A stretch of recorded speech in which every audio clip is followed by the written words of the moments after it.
Assalamualaikum warahmatullahi wabarakatuh. Nama saya Cindy Irawan. Saya dari Sosiologi Angkatan 2018 Indralaya. Saya di sini akan menjelaskan sedikit dari hasil review saya, yaitu bagaimana cara melibatkan masyarakat dalam pemetaan sosial. Pertama-tama, harus kita ketahui apa itu pengertian dari pemetaan sosial tersebut. Pemetaan sosial adalah suatu kegiatan di mana mengenali tentang kondisi sosial budaya dalam masyarakat tersebut dengan tujuan sasaran-sasaran program untuk wilayah tersebut.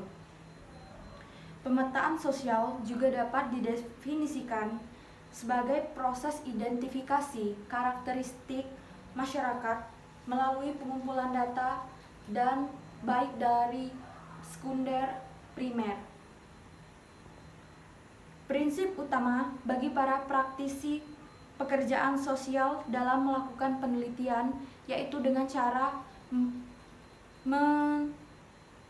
mengumpulkan informasi sebanyak-banyak mungkin dalam suatu wilayah tertentu secara spesifik yang dapat digunakan sebagai bahan suatu keputusan terbaik dalam prosesnya. Biasanya, peneliti akan melibatkan masyarakat dalam pemetaan sosial dengan melibatkan pertemuan tokoh-tokoh penting dalam suatu wilayah tersebut. Untuk memperkenalkan proyek, diikuti oleh beberapa latihan pemandu diskusi dan analisis beberapa kelompok di setiap desa tersebut. Ada 6 cara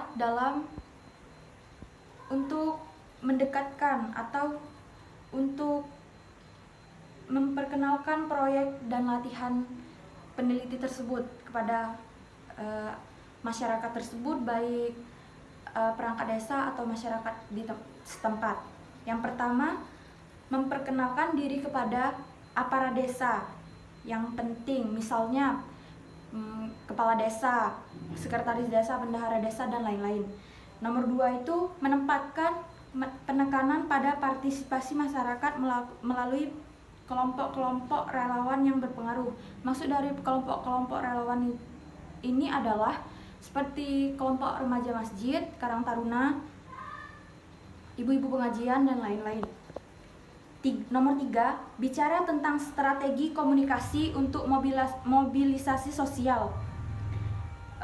Di mana di sini seorang peneliti berdiskusi bagaimana program-program yang akan dibawakan untuk wilayah tersebut atau desa tersebut, berdiskusi dengan seperti perangkat desa. Yang keempat, meminta izin kepada kepala desa untuk bertemu dengan perwakilan masyarakat dan mendiskusikan. Yang kelima, mengatur pertemuan dengan perwakilan masyarakat dan kelompok. Tentunya untuk membicarakan atau mewawancarai masyarakat bagaimana program yang akan dikerjakan tersebut. Nomor 6, sebelum kita mencatat pertanyaan dan tanggapan sebelum berterima kasih kepada masyarakat untuk waktu dan usaha mereka yang telah untuk memfasilitasi peneliti kepada desa tersebut. Nah, dalam menjalankan pemetaan sosial, kita memerlukan teknik dan metode pemetaan sosial. Nah, ada 3 dalam review saya memasukkan 3 metode dalam pemetaan sosial. Yang pertama, survei formal. Survei formal merupakan pengumpulan informasi standar dari sampel orang atau rumah tangga yang diseleksi secara hati-hati. Biasanya, pengumpulan informasi yang dapat dibandingkan mengenai jumlah orang yang relatif banyak pada kelompok sasaran tertentu.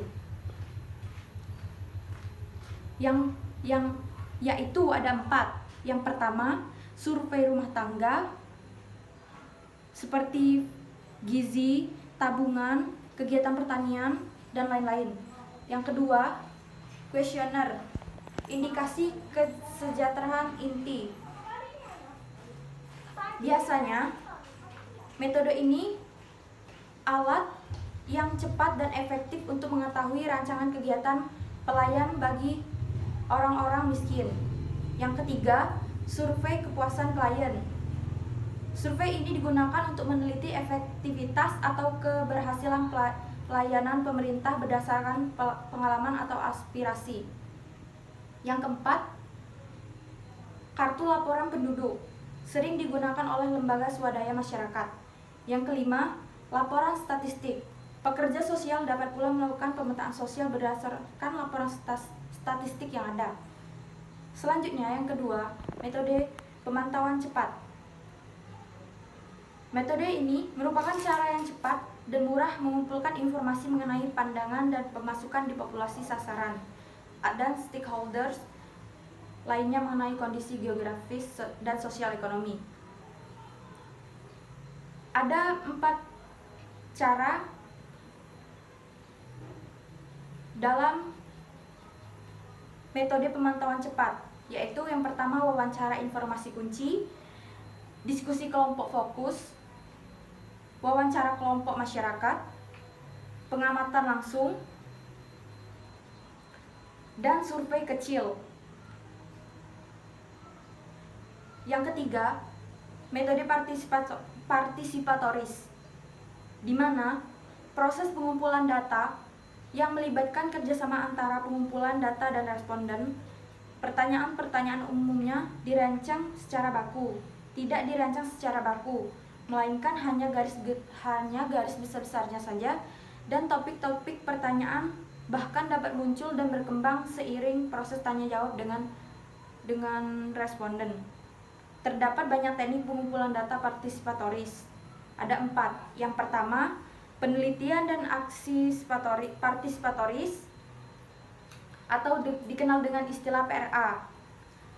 Nah, yang kedua, stakeholder analysis, analisis terhadap peserta atau pengurus. Yang ketiga, beneficiary assessment, mengidentifikasi masalah sosial melibatkan konsultasi secara sistematis untuk pelayanan sosial. Yang keempat, mentoring dan evaluasi partisipatoris, melibatkan anggota masyarakat dari berbagai tingkatan yang bekerja sama mengumpulkan informasi.